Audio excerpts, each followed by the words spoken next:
जय हिंद दोस्तों। हम लोगों ने एनसीईआरटी का सीरीज़ शुरू किया है जिसमें इतिहास चल रहा है। इस इतिहास में हम लोगों ने ऐतिहासिक स्रोत को जो है देखा था। आज हम उसी को आगे कवर करेंगे, क्योंकि जहाँ तक देखे थे उसके आगे हम लोग जो है आज बढ़ेंगे। कल वाला क्लास जो है डाला जा चुका है, उसको आप देख लीजिएगा। फुर्सत मिलेगा तो, पढ़ने का मन होगा तो, नहीं मन होगा तो नहीं भी देख सकते, कोई दिक्कत नहीं है बाबू, है कि नहीं। लेकिन वीडियो अगर देखते हैं आपको पसंद आती है तो शेयर ज़रूर कीजिएगा। हम लोग जो है अभिलेखों के प्रकार देख चुके थे। अब हम लोगों को पढ़ना है साहित्यिक स्रोत। यानी हम लोग जो है पूरा तात्विक स्रोत देखे थे, अब साहित्यिक स्रोत को यहाँ पर हम लोग देखने वाले हैं। चलिए शुरू करते हैं।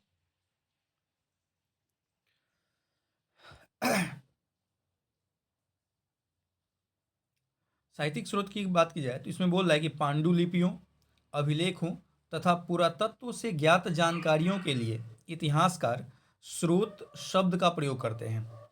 अतीत के अध्ययन के लिए अधिकांशतः पुस्तकें हाथ से लिखकर संरक्षित की गई थी, जिसे पांडुलिपि कहा जाता है। ध्यान रखिएगा, अगर किसी भी पुस्तक के लिए पांडुलिपि शब्द का इस्तेमाल हुआ है, इसका मतलब है कि वह पुस्तक प्रिंटेड नहीं है। कैसा पुस्तक है? तो वह हाथ से लिखी गई पुस्तक है। ठीक है। जैसे आपने सुना होगा हैंड रिटेन नोट्स ना। कोई कोचिंग वाले बोलते हैं कि हम हैंड रिटेन नोट्स देते हैं। तो हैंड रिटेन नोट्स का मतलब उस समय का यानी प्राचीन काल का जो हैंड रिटेन हमको मिला है चीज़ें, वो सभी की सभी उसको हम लोग पांडुलिपि के नाम से जानते हैं। ठीक है।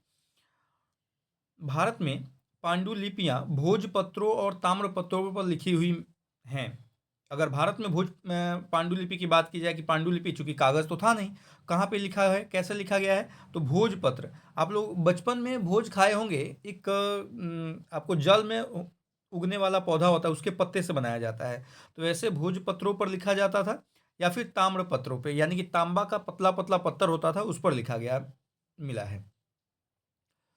वहीं मध्य एशिया में ये मेष चर्म या काष्ठ फलकों पर मिले हैं। जबकि मध्य एशिया की बात की जाए, चाइना वगैरह, रसिया वगैरह की बात की जाए, तो उस क्षेत्रों में हमको जो मिला है यह मेष चर्म, यानी कि जो भेड़ होता है उसके स्किन पे, चमड़ा पे लिखा हुआ मिला है, या फिर काष्ठ फलक यानी जो काठ का लकड़ी होता है उस लकड़ियों पर लिखा हुआ हम लोगों को मिला है। ठीक है। भारत में किस चीज़ पर?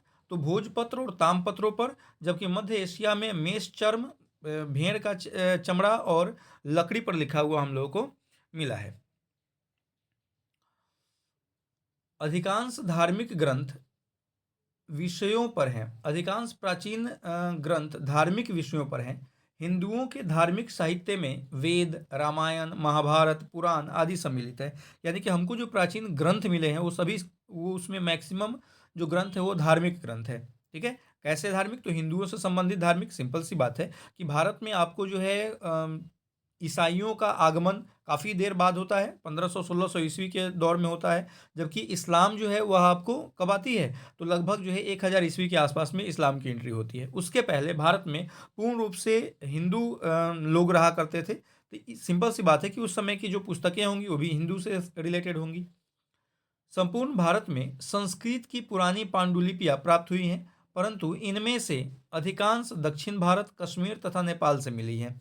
हमें भारत में कैसी पांडुलिपियां मिली हैं? किस भाषा में लिखी हुई? तो संस्कृत भाषा में। अगर आपसे पूछा जाए कि इसमें लिपि कौन सा इस्तेमाल हुआ रहा होगा, तो ब्राह्मी लिपि। ठीक है। संस्कृत भाषा और ब्राह्मी लिपि में मिला है। और ये मिला कहाँ है? तो मैक्सिमम दक्षिण भारत में। ध्यान रखिएगा, दक्षिण भारत का जो तमिल है, तेलुगु, मलयालम, कन्नड़ जो है, उन सब के शब्दों को देखिएगा तो उसमें मैक्सिमम शब्द आपको संस्कृत से कॉपी किए हुए दिखेंगे। ठीक है। तो वहीं आपको बोला कि दक्षिण भारत में हमको मिले हैं। इसके अलावा कश्मीर और नेपाल में हमको जो है वो पांडुलिपियाँ, संस्कृत में लिखी गई पांडुलिपियाँ मिली हैं। साहित्यिक स्रोतों को 3 भागों में विभाजित किया जाता है: वैदिक साहित्य, धार्मिक साहित्य और धर्मेतर ग्रंथ। ठीक है। वैदिक साहित्य यानी कि वेद हो गया, या वेद के दौरान जैसे ब्राह्मण ग्रंथ हो गए, अरण्यक हो गए, उपनिषद हो गए, वेदांग हो गए, उन सभी को हम लोग धार्मिक साहित्य, वैदिक साहित्य कहते हैं। इसके अलावा धार्मिक ग्रंथ की बात होगी तो इसमें आ जाएगा आपका रामायण हो गया, महाभारत हो गया। और धर्मेतर ग्रंथ की बात की जाए तो जैसे कौटिल्य का लिखा हुआ अर्थशास्त्र हो गया, वो धर्मेतर ग्रंथ के अंतर्गत आ जाएगा। तो ये 3 प्रकार के आपको जो है साहित्यिक स्रोतों को 3 भागों में बांटा गया है। कौन कौन? तो वैदिक साहित्य, धार्मिक ग्रंथ और धर्मेतर ग्रंथ। वैदिक साहित्य में वेद, ब्राह्मण ग्रंथ, उपनिषद, सूत्र आदि को शामिल किया गया। वही मैंने पीछे बताया। धार्मिक ग्रंथों में हिंदू, बौद्ध, जैन से जुड़ी हुई रचनाओं को शामिल किया गया है और धर्मेतर ग्रंथों में प्राचीन भारत के रचनाकारों के रचनाओं को स्थान दिया गया है। अब हम लोग देखने वाले हैं प्रमुख साहित्यिक स्रोतों के प्रकार।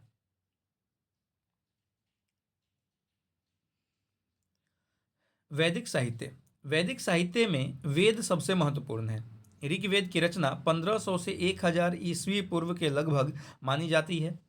अथर्ववेद, यजुर्वेद, ब्राह्मण ग्रंथ, अरण्यक और उपनिषद की रचना 1000 से 500 ईस्वी पूर्व के बीच मानी जाती है। ठीक है, ध्यान रखिएगा। यानी कि वैदिक ग्रंथों में सबसे प्राचीन ग्रंथ जो हो गया वो क्या हो गया? ऋग्वेद हो गया, जिसकी रचना 1500 से 1000 ईस्वी पूर्व के दौरान में हुआ है। और बाकी जो हो गए आपको अरण्यक, यजुर्वेद, ब्राह्मण ग्रंथ, उपनिषद, ये सभी जो हैं ये आपको 1000 से 500 ईस्वी पूर्व के दौर में इनकी रचनाएं हुई हैं।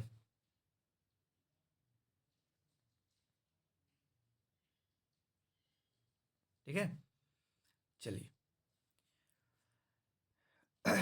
ऋग्वेद में मुख्यतः देवताओं की स्तुति है, परंतु बाद के वैदिक साहित्य में स्तुतियों के साथ साथ कर्मकांड, जादू टोना और पौराणिक आख्यान भी देखने को मिलते हैं।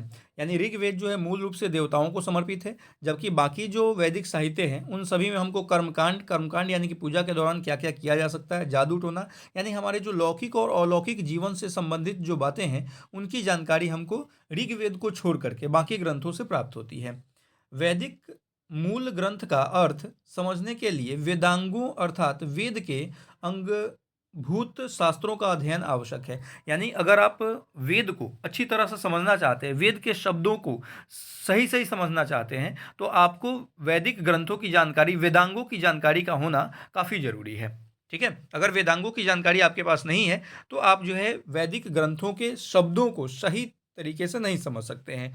वेदांग की अगर बात की जाए तो उसकी संख्या बताई जाती है, कितनी है? 6 है।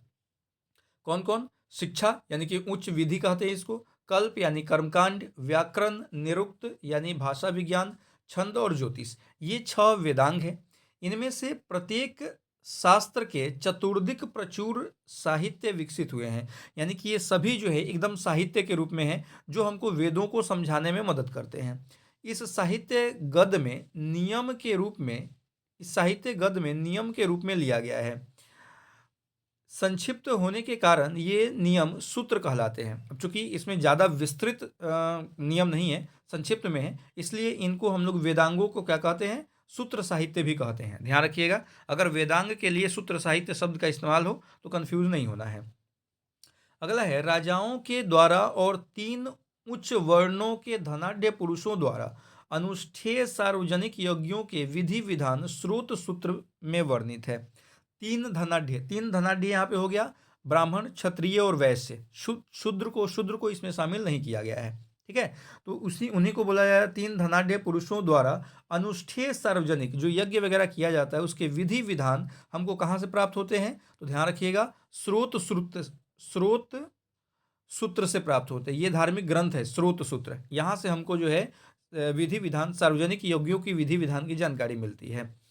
गृह सूत्रों में जात कर्म यानी कि जन्म अनुष्ठान, नामकरण, उपनयन, विवाह, श्राद्ध आदि घरेलू या पारिवारिक अनुष्ठानों का वर्णन मिलता है। जो गृह सूत्र है उसमें हमको कैसी जानकारी मिलती है? तो एक गृहस्थ व्यक्ति के घर परिवार में होने वाले सभी प्रकार के पूजा पाठ की जानकारी हमको गृह सूत्र से मिलती है। सिंपल सी बात है, गृह से गृहस्थ हो गया। ठीक है, गृह से गृहस्थ हो गया। गृहस्थ का मतलब क्या है? कि जो शादी विवाह करते हैं, बाल बच्चा पैदा करते हैं, उनके लिए जो है सो अपना जीवन समर्पित करते हैं, वैसे जीवन को आपको गृहस्थ जीवन कहते हैं। और गृहस्थ जीवन में हम लोग शादी विवाह भी होता है, उसमें बच्चे होते हैं, आपका उनका जनेऊ होता है, शादी विवाह होता है, मरने के बाद श्राद्ध क्रम होता है। इन सब की जानकारी हमको गृह सूत्र नामक ग्रंथ से प्राप्त होता है। स्रोत सूत्र और गृह सूत्र दोनों की रचना लगभग 600 से 300 ईस्वी पूर्व के आसपास हुई है। ये दोनों जो ग्रंथ है स्रोत सूत्र और गृह सूत्र, इसकी रचना कब हुई है? तो आपको जो है 600 से 300। ध्यान रखिएगा, स्रोत सूत्र जो है यह किसके लिए वर्णित है? तो इसमें हमको जो है पूजा पाठ के नियम का वर्णन किया गया है। और गृह सूत्र में हमको जो है घर परिवार में होने वाले पूजा पाठ की जानकारी प्राप्त होती है। शुल्ब सूत्र में यज्ञ वेदी के निर्माण के लिए विभिन्न प्रकार के मापों का वर्णन किया गया है। यानी जो यज्ञ वेदी बनता है जिसमें हम लोग हवन करते हैं, तो वो हवन वेदिका जो होती है उसका साइज क्या होना चाहिए, लंबाई कितनी होगी, चौड़ाई कितनी होगी, गहराई कितनी होगी, इसकी जानकारी हमको कहाँ से प्राप्त होती है, तो शुल्ब सूत्र से प्राप्त होती है। अब चूंकि लंबाई, चौड़ाई, गहराई ये क्या है, ये गणितीय माप है। इसी के कारण शुल्ब सूत्र को ज्यामिति और गणित के अध्ययन का आरंभ माना जाता है। यानी सबसे आरंभिक गणितीय ग्रंथ कौन सा है, तो शुल्ब सूत्र सबसे आरंभिक गणितीय ग्रंथ हो जाएगा, ये ध्यान रखिएगा। अब हम बात करते हैं धार्मिक ग्रंथों की।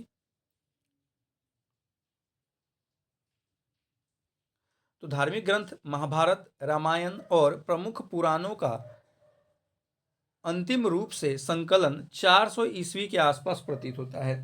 जो धार्मिक ग्रंथ है, महाभारत हो गया, रामायण हो गया या फिर पुराण हो गया, उनको अंतिम संकलन, ध्यान रखिएगा, अंतिम रूप से संकलन जो है 400 ईस्वी पूर्व के आसपास हमको मिलता है। महाभारत को व्यास की कृति माना जाता है। सिंपल सी बात है कि महर्षि वेद व्यास जो है उनके द्वारा महाभारत रचित माना जाता है, इसलिए उनकी कृति हम लोग मानते हैं। इससे 10वीं सदी ईस्वी पूर्व से 4वीं सदी ईस्वी पूर्व तक की स्थिति का आभास होता है। यानी 10वीं सदी ईस्वी पूर्व यानी उत्तर वैदिक काल से लेकर के और आपका जो है कब तक, 4वीं सदी ईस्वी पूर्व यानी कि मौर्य काल शुरू होने से पहले तक की जानकारी जो है हमको महाभारत से प्राप्त होती है। महाभारत में पहले 8800 श्लोक थे और इसका नाम जय संहिता था। यानी जब तक महाभारत में 8800 श्लोक थे उसको हम लोग जय संहिता के नाम से जानते थे, जिसका अर्थ है विजय संबंधी संग्रह ग्रंथ। ठीक है, लेकिन धीरे धीरे समय जैसे बीतता गया, यानी कालांतर में महाभारत में श्लोकों की संख्या 24,000 हो गई और इसे भारत नाम से प्रसिद्ध हुआ। यानी कि इसे भारत नाम से जाना गया क्योंकि इसमें प्राचीन वैदिक भरत के वंशजों की कथा थी। ठीक है, अंततः महाभारत में 1,00,000 श्लोक हो गए और तदनुसार यह सतसहस्त्री संहिता या महाभारत के नाम से प्रसिद्ध हुआ। यानी महाभारत के नाम से जय संहिता को कब जाना गया, जब उसमें श्लोकों की संख्या बढ़कर के 1,00,000 हो गई। ठीक है, जब तक 8800 थी जय संहिता, 24,000 थी भरत, और आपका जो है क्या हो गया, 1,00,000 हो गया, तो सहस्त्र संहिता या फिर महाभारत के नाम से प्रसिद्ध हुआ। वाल्मीकि रामायण में मूलतः 6,000 श्लोक थे जो बढ़कर 12,000 हो गए और अंततः 24,000 हो गए। यानी वर्तमान में वाल्मीकि रामायण जो है उसमें 24,000 श्लोक हैं। रामायण की रचना संभवतः ईसा पूर्व 5वीं सदी में शुरू हुआ था। रामायण की रचना किसने किया है, महर्षि वाल्मीकि ने किया है। और कब, तो 5वीं सदी के दौर में इसकी जो है सो रचना हुई थी। यह संभवतः, ध्यान रखिएगा, एग्जैक्ट डेटा नहीं है, संभवतः ऐसा माना जाता है। तब से यह 5 अवस्थाओं से गुजर चुकी है और इसकी 5वीं अवस्था ईसा की 12वीं सदी में आई है। यानी जो रामायण 5वीं सदी में लिखना प्रारंभ हुआ था वो अलग अलग समय पर इसमें कुछ बदलाव होते गए और अंतिम बदलाव जो इसमें हुआ है यह कब हुआ है, 12वीं सदी में। यानी भारत में जब गुलाम वंश की स्थापना हुई उस दौर के आसपास जो है इसका अंतिम रूप से संकलन किया गया। जैन और बौद्ध ग्रंथों के धार्मिक ग्रंथों में ऐतिहासिक व्यक्तियों और घटनाओं का उल्लेख मिलता है। प्राचीन बौद्ध ग्रंथ पाली भाषा में लिखे गए थे। यह भाषा मगध अर्थात दक्षिण बिहार में बोली जाती थी। ठीक है, मगध यानी दक्षिण बिहार। आपको जो है यहाँ पे पटना में भी अर्ध मगही भाषा जो है सो प्रचलित है।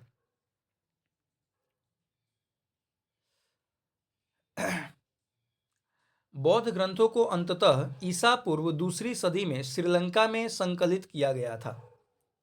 ठीक है, श्रीलंका में जो संकलित हुआ था उसको दीपवंश और महावंश के नाम से जाना जाता है, ये ध्यान रखेंगे।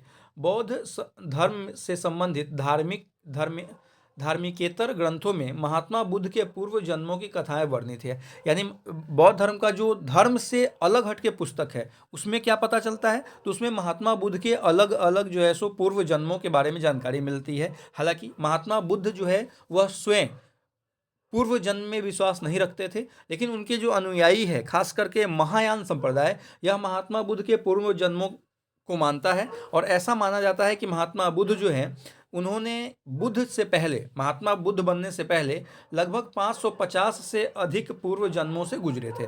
इसके बाद वो बुद्ध के रूप में उनका जन्म हुआ था, जिसको हम लोग जातक कथा में इनकी जानकारी हमको मिलती है। बुद्ध के पूर्व जन्मों की वे कथाएं जातक कथाएं कहलाती हैं। देखिए, और प्रत्येक जातक कथा एक प्रकार की लोक कथा है। ये जातक ईसा पूर्व 5वीं सदी से दूसरी सदी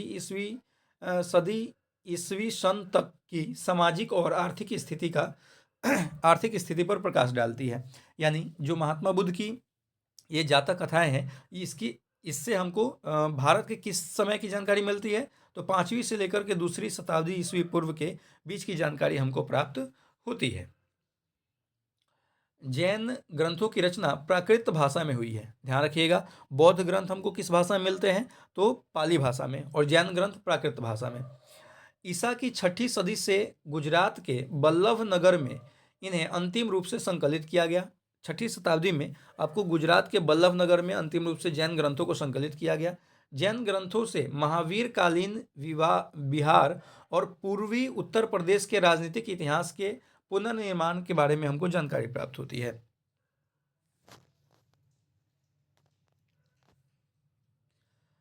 धर्मसूत्र, स्तुतियां तथा टीकाएं मिलकर धर्मशास्त्र का निर्माण करती हैं। यानी आपसे पूछा जाए कि धर्मशास्त्र किसको कहते हैं, तो धर्मसूत्र, स्तुतियां और टीकाएं, इन तीनों को सम्मिलित रूप में धर्मशास्त्र कहते हैं। और धर्मसूत्र का संकलन 500 ईस्वी पूर्व से 200 ईस्वी पूर्व के बीच में किया गया था। ठीक है, अगला है धर्मेतर साहित्य, यानी कि धर्म से अलग हटके साहित्य। सूत्र लेखन का सबसे प्रसिद्ध उदाहरण पाणिनिकृत अष्टाध्यायी, जो व्याकरण पर लिखा गया है, जो 400 ईस्वी पूर्व के आसपास लिखी गई थी। यानी पाणिनि ने क्या लिखा है, तो अष्टाध्यायी लिखा है। अष्टाध्यायी में क्या जानकारी प्राप्त होता है, तो व्याकरण की जानकारी हमको प्राप्त होती है। कब लिखा गया है, तो 400 ईस्वी पूर्व के आसपास इसको लिखा गया है, जो धार्मिक ग्रंथ नहीं है। अगला है आपका कौटिल्य का अर्थशास्त्र, अत्यंत महत्वपूर्ण विधि ग्रंथ है। यह 15 अधिकरणों या खंडों में विभक्त है। ध्यान रखिएगा कि अर्थशास्त्र कितने खंडों में या अधिकरणों में है, तो 15 खंडों या अधिकरणों में हमको प्राप्त होता है, जिनमें दूसरा और तीसरा खंड अधिक प्राचीन है। यानी सबसे प्राचीन खंड जो है वह दूसरा और तीसरा है। अर्थशास्त्र के अधिकरणों की रचना विभिन्न लेखनों ने की है। इस ग्रंथ का वर्तमान रूप ईस्वी वर्ष के आरंभ में दिया गया है। यानी कि प्रेजेंट टाइम में मान लीजिए और कौटिल्य का जो लिखा गया है वो उसके पेज फटे होंगे, इधर उधर हुए होंगे, तो उसमें बहुत सारे इतिहासकारों ने अपना अपना राय विचार दिया और नतीजा हुआ कि उसको अंतिम रूप से संकलित किया गया। कब, तो ईसा मसीह के प्रथम शताब्दी के दौर के आसपास में। अर्थशास्त्र के प्राचीन अंश मौर्यकालीन समाज और अर्थतंत्र का उदाहरण प्रस्तुत करता है। इसमें प्राचीन भारतीय राजवंश तथा अर्थव्यवस्था के अध्ययन के महत्वपूर्ण सामग्री प्राप्त होती है। सामान्य तौर पे आपने सुना होगा कि अर्थशास्त्र जो है वह मौर्य वंश का राजनीतिक पहलू को हमको बताने का कोशिश करता है। वही बात यहाँ लिखा गया है। अगला है पतंजलि ने अष्टाध्यायी की टीका महाभाष्य से लिखा था। अष्टाध्यायी जो है पाणिनि ने अष्टाध्यायी लिखा था और इसी पर पतंजलि ने एक टीका लिखा जिसको हम लोग महाभाष्य कहते हैं। पतंजलि द्वितीय शताब्दी ईस्वी पूर्व का प्रमुख रचनाकार तथा व्याकरण थे। यानी व्याकरण के बहुत बड़े ज्ञाता और रचनाकार थे पतंजलि। दूसरी शताब्दी, ध्यान रखिएगा, एक शासक हुआ पुष्यमित्र शुंग, उसके दरबार के आपको दरबारी कवि पतंजलि रहे थे। आगे मिलेगा भी आपको। अगला है कालिदास ने अनेक काव्य और नाटकों की रचना की, जिसमें सबसे प्रसिद्ध अभिज्ञान शकुंतलम है। इसमें गुप्तकालीन उत्तर और मध्य भारत की सामाजिक तथा सांस्कृतिक जीवन परिलक्षित होती है। ध्यान रखिएगा कि आपको कालिदास की रचनाओं में सबसे प्रसिद्ध कौन है, तो अभिज्ञान शकुंतलम है। और इससे हमको जानकारी क्या मिलती है, तो गुप्त काल के उत्तर और मध्य भारत के सामाजिक और सांस्कृतिक जीवन की जानकारी हमको मिलती है अभिज्ञान शकुंतलम से। क्लियर है। अगला है दक्षिण भारत में संगम साहित्य का संकलन ईसा की आरंभिक 4 सदियों में हुआ था। हालांकि इनका अंतिम संकलन 6ठी सदी में हुआ था। संगम साहित्य के पद 3000 पंक्तियों में मिलते हैं, जो 8 एट्टो के अर्थात 8 संकलनों में विभक्त है। यानी जो संगम साहित्य हैं उनमें हमको 3000 पंक्तियां मिलती हैं और ये 8 खंडों में संकलित किए गए हैं, यानी विभाजित में हमको प्राप्त होते हैं। अगला है पद 100 के समूहों में संग्रहित है, जैसे पुरनानूर यानी 12 के 4 शतक आदि। मुख्य 2 समूह हैं पेटिनेडिकल और पेटिनेडिकल पटिनेल कील। कणकु यानी 18 निम्न संग्रह और पत पाठ यानी 10 गीत। यानी कहने का मतलब ये है कि जो पद के 100 समूह हमको मिलते हैं वह 12 के 4 शतक में हमको मिलते हैं, जो आपको 18 निम्न ग्रंथ और 10 गीतों में संकलित किए गए हैं। संगम ग्रंथ वैदिक ग्रंथों से विशेषकर ऋग्वेद से भिन्न प्रकार के हैं। ये धार्मिक ग्रंथ नहीं है बल्कि ये लौकिक कोटि के अंतर्गत आते हैं। यानी उस समय का जो सामाजिक जीवन था उसके मूल के बारे में जानकारी हमको संगम साहित्य देते हैं, जबकि जो ऋग्वेद है वह अलौकिक जीवन यानी बहुत सारे ऐसे जीवन जैसे भगवान के बारे में हम सब ने कभी देखा नहीं है, लेकिन उसके बारे में हमको वहाँ पे जानकारी मिलती है कि भगवान ऐसे थे, ये करते थे, राक्षस ऐसा हुआ, इन सब के बारे में जानकारी हमको मिलती है ऋग्वेद से। लेकिन संगम साहित्य से ऐसा राक्षस वगैरह की जानकारी हमको नहीं मिलती है। तत्काल यानी उस समय का जो प्रेजेंट जीवनचर्या था उसके बारे में जानकारी हमको प्राप्त होती है। संगम साहित्य की तुलना होमर युग के वीर गाथा काव्यों से की जा सकती है, क्योंकि इनमें भी युद्धों और योद्धाओं के वीर युग का चित्रण किया गया है। संगम ग्रंथों में उल्लिखित चेर राजाओं के नाम दानकर्ताओं के रूप में ईसा की पहली तथा दूसरी सदी के दान पात्रों में भी पाए गए हैं। यानी जो उस समय के चेर वंश था, उस चेर वंश के जो राजा हुए काफ़ी दानी हुए थे, इसके कारण उनके जो है जो दान पात्र है उसमें हमको जो इनके इनके राजाओं का उल्लेख या नामों का उल्लेख हमको देखने को मिलता है। ठीक है। प्राचीन समय के कुछ धार्मिक ग्रंथ हैं जिसके रचना और रचनाकार आपको दिए गए हैं। जैसे विज्ञानेश्वर ने मिताक्षरा नामक पुस्तक लिखा है, जीमूतवाहन ने दायभाग लिखा है, कालिदास अभिज्ञान शकुंतलम, रघुवंशम, कालविकाग्निमित्रम, ऋतु संहारम जैसे पुस्तक की रचना की है। विशाख दत्त ने मुद्रा राक्षस और देवी चंद्रगुप्तम लिखा है। विलहण ने विक्रमांक देव लिखा है। ठीक है। बाणभट्ट ने हर्षचरित लिखा है। क्षुद्रक ने मृछ कटकम लिखा है। मेरुतुंग ने प्रबंध चिंतामणि लिखा है। भास्कराचार्य ने सिद्धांत शिरोमणि लिखा है। नाग शेन ने मिलिंद पनोह लिखा है। भवभूति जो है उत्तर रामचरित और सोमेश्वर कीर्ति कौमुदी लिखा है। यानी ये रचनाकार और उनकी रचना है, इसको याद कर लीजिएगा, आपके हक में रहेगा। अब थोड़ा सा हम लोग देखेंगे विदेशियों के विवरण। ठीक है, ध्यान रखिएगा, हम लोग इतिहास का एनसीईआरटी के इतिहास का पहला ही चैप्टर अभी पढ़ रहे हैं। 2 पार्ट में ये जो है कवर हुआ है, चूंकि कल काफ़ी लंबा होने वाला था इसलिए मैंने उसको ड्रॉप कर दिया था। विदेशियों के विवरण को देखें तो विदेशी यात्रियों ने प्राचीन भारत के संदर्भ में महत्वपूर्ण विवरण दिया है। इनमें यूनान, रोम, चीन और अरब के यात्री शामिल हैं। इनका वर्णन इस प्रकार है। यूनान एवं रोम के यात्रियों का विवरण। भारतीय स्रोतों में सिकंदर के आक्रमण की कोई जानकारी नहीं मिलती है। उनके लिए पूर्णतः यूनानी स्रोतों पर आश्रित रहना पड़ता है। यानी सिकंदर के बारे में आपने जो भी जानकारी लिया है, जो भी चीज़ें पढ़ा है, उसमें से एक भी चीज़ भारतीय इतिहासकारों ने नहीं लिखा है या फिर उसका एक भी प्रमाण भारत में नहीं मिला है। हम लोग जो भी पढ़ते हैं सिकंदर के बारे में सब यूनानी ग्रंथों से लिया गया एक कहानी है। यूनानी लेखकों ने 326 ईस्वी पूर्व में भारत पर आक्रमण करने वाले सिकंदर के समकालीन सैंड्रोकोटस यानी चंद्रगुप्त मौर्य के नाम का उल्लेख किया है। चंद्रगुप्त मौर्य के दरबार में दूत बनकर आए मेगास्थनीज की इंडिका उन उद्धरणों के रूप में सुरक्षित है जो अनेक प्रख्यात लेखकों की रचनाओं में आए हैं। अब जैसे मेगास्थनीज की जो इंडिका है वह मूल रूप में उपलब्ध नहीं है, लेकिन उस समय के जो इतिहासकार थे, यूनानी इतिहासकार, उन लोगों ने इंडिका के से कुछ कुछ बातों को लेकर के अपने ग्रंथों में लिखा है और उसी ग्रंथों के आधार पर हम लोग जान पाते हैं कि अच्छा इंडिका में ये बात लिखी गई थी मेगास्थनीज के द्वारा। अगला है, इंडिका से मौर्यकालीन शासन व्यवस्था, सामाजिक तथा आर्थिक क्रियाकलाप के संदर्भ में जानकारी प्राप्त होती है। ईसा की पहली और दूसरी सदी के यूनानी और रोमन विवरणों से भारतीय बंदरगाह का उल्लेख मिलता है और भारत तथा रोम साम्राज्य के मध्य होने वाले व्यापार की वस्तुओं की भागीदारी प्राप्त होती है। यानी ईसा पूर्व दूसरी तीसरी शताब्दी में हम लोग यूनान और रोम के साथ व्यापार करते थे। कहा जाता है कि पोरस जो कुषाण जो था, कनिष्क जो था, उसका व्यापार आपको जो है फारस की खाड़ी से होकर के लाल सागर होते हुए रोम के साथ व्यापार होता था, तो उसकी जानकारी हमको मिलती है।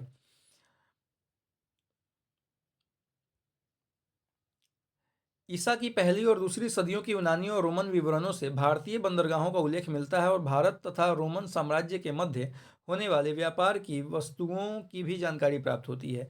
यूनानी भाषा में लिखी गई पेरिप्लस ऑफ द इरिथियन सी और टोलमी की ज्योग्राफिका नामक पुस्तकों से प्राचीन भारत और प्राचीन भूगोल और वाणिज्य के अध्ययन के लिए प्रचुर सामग्री प्राप्त होती है। ध्यान रखिएगा, पेरिप्लस ऑफ द इरिथियन सी ये एक्चुअली भूगोल की किताब है और भौगोलिक जानकारी हमको देता है, लेकिन किताब तो उपलब्ध है, इसको लिखा किसने है इसकी जानकारी प्राप्त नहीं होती है।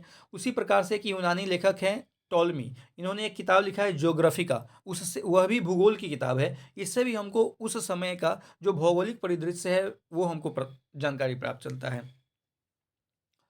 पेरिप्लस ऑफ द इरिथियन सी की रचना किसी अज्ञात लेखक ने 880 और 115 ईस्वी के बीच में किया था। अज्ञात लेखक यानी कि लेखक की जानकारी हमको नहीं मिलती है, लेकिन ध्यान रखिएगा ये किताब उपलब्ध है। इस पुस्तक से लाल सागर, फारस की खाड़ी और हिंद महासागर में होने वाले रोमन व्यापार की जानकारी मिलती है। ठीक है, टॉलमी ने ज्योग्राफिका नामक पुस्तक की रचना 115 ईस्वी पूर्व के आसपास की थी। प्लिनी की नेचुरलिस हिस्टोरिका ईसा की पहली सदी की है।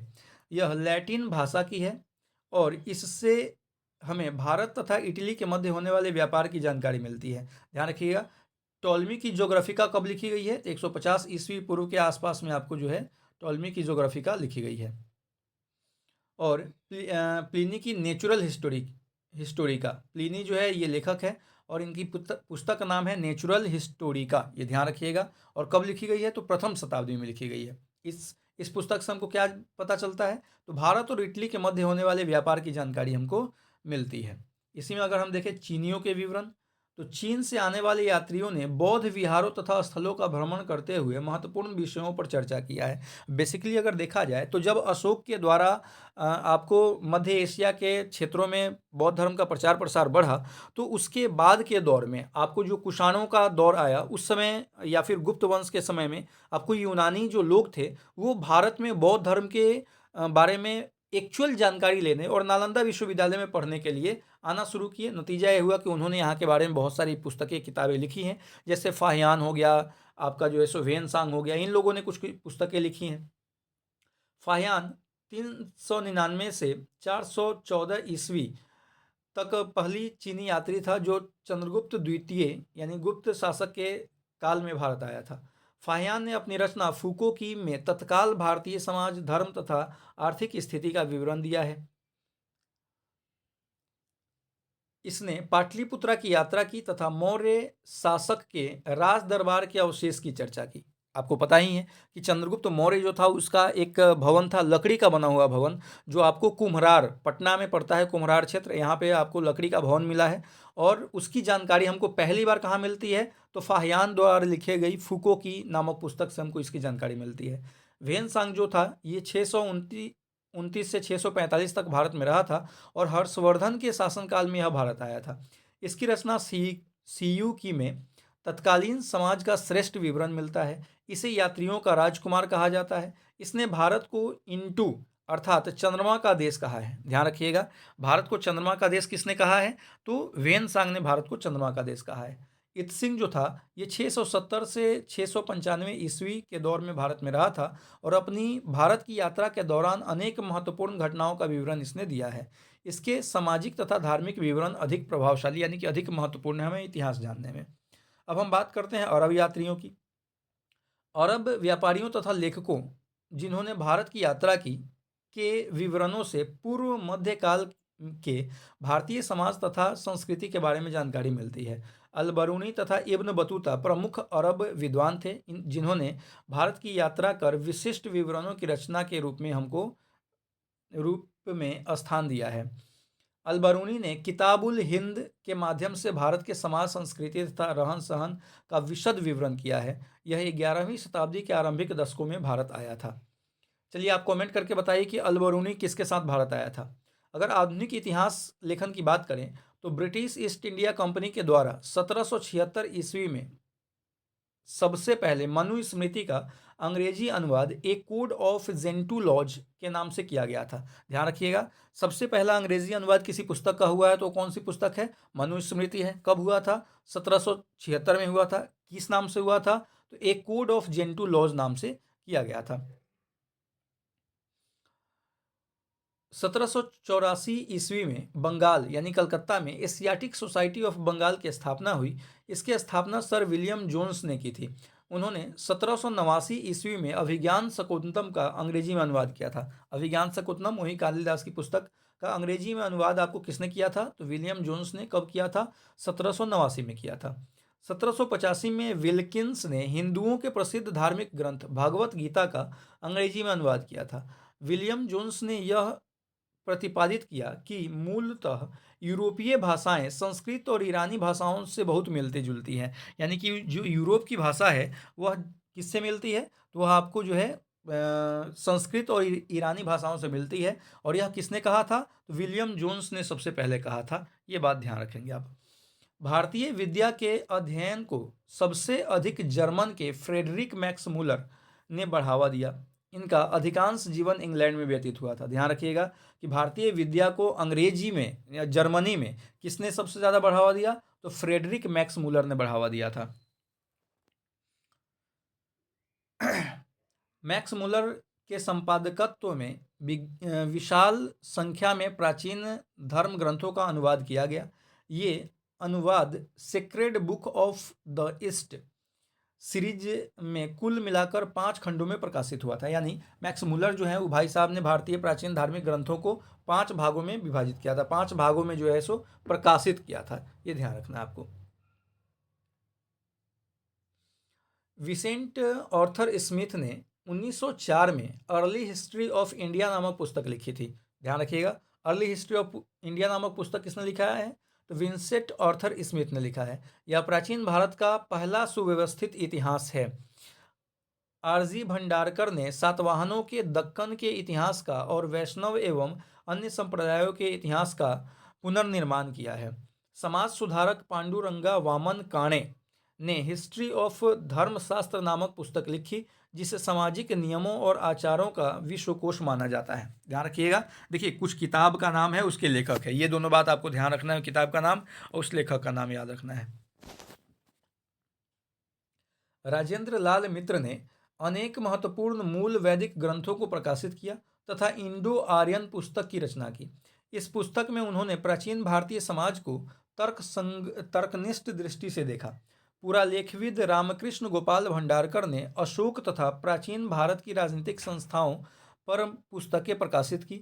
उन्होंने प्राचीन भारत के सामाजिक तथा राजनीतिक इतिहास के पुनर्निर्माण के विभिन्न स्रोतों का समायोजन किया था।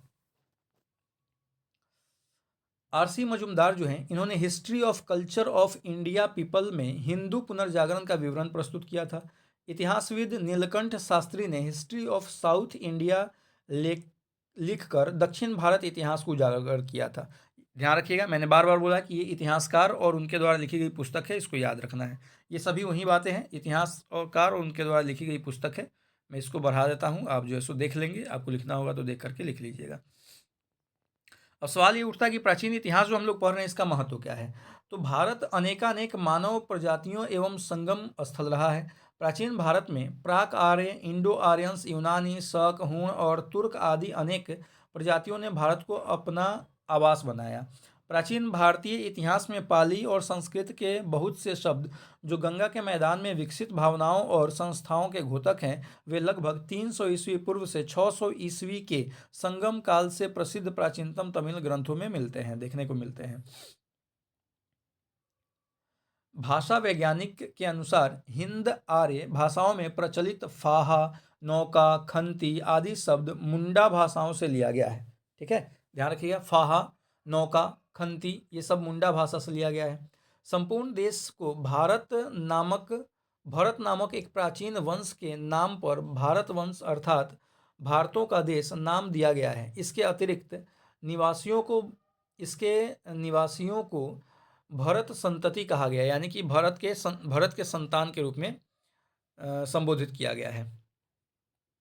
हिमालय से कन्याकुमारी तक पूर्व में ब्रह्मपुत्र की घाटी से पश्चिम में सिंधु पार तक अपने राज्य का विस्तार करने वाले राजाओं का व्यापक रूप से यशोगान किया गया है। ऐसे राजा चक्रवर्ती कहलाते थे, यानी कि जिन राजाओं का क्षेत्र काफ़ी लंबा चौड़ा होता था उनको चक्रवर्ती सम्राट कहा जाता था। जैसे चंद्रगुप्त मौर्य को चक्रवर्ती कहा जाता है, चंद्रगुप्त द्वितीय को कहा जाता है।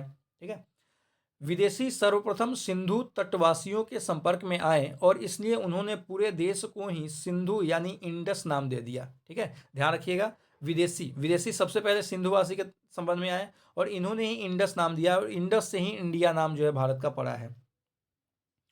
हिंद शब्द संस्कृत के सिंधु से निकलता है और कालक्रमेण यह देश इंडिया के नाम से प्रसिद्ध हुआ, जो इसके यूनानी पर्याय के बहुत निकट है। यह फारसी और अरबी भाषा से हिंद नाम से विवादित है। ईसा पूर्व 3री सदी में प्राकृत देश भर की संपर्क भाषा का कार्य करती थी। उत्तर भारत में वर्ण व्यवस्था या जाति प्रथा का जन्म हुआ, जो पूरे देश में व्याप्त रहा।